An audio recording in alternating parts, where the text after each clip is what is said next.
complicated issue, especially in the United States because it's taking the life of another human. So I just focus on the ethical issues of that. And first of all, like, what is society trying to achieve by doing this? Is it to remove from society someone who could create or commit another murder or another crime?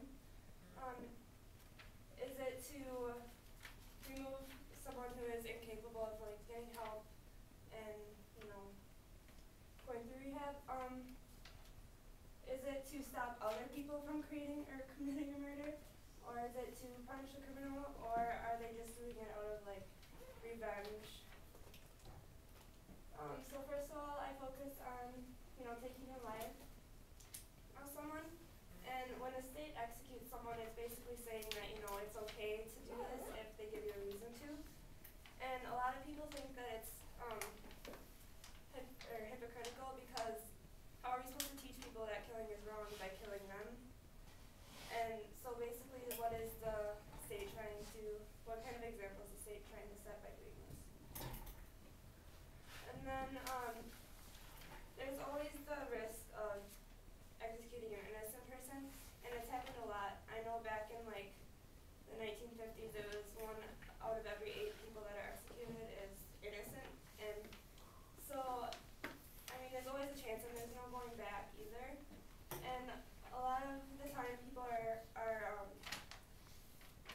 found guilty, but they really aren't because of like someone either lied under oath or the eyewitness said something that wasn't true. And then one of the biggest like arguments for the death penalty is that it stops future murders from happening like from other people. And a lot of the time that isn't true. There's no actual proof of that because in the states that do have the death penalty, the murder rates don't fall for most of them. And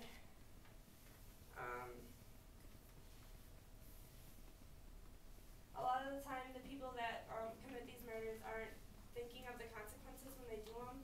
They're just like murdering people out of like rage or anger, or if they have a mental illness, which I'm going to get to later, that they don't like know what they're doing, so it doesn't always like stop. Okay, and this is for people that are found insane. They might get out of the death penalty, and there's 3 different rules. It's the McNaughton rule, but there's 3 different things of it.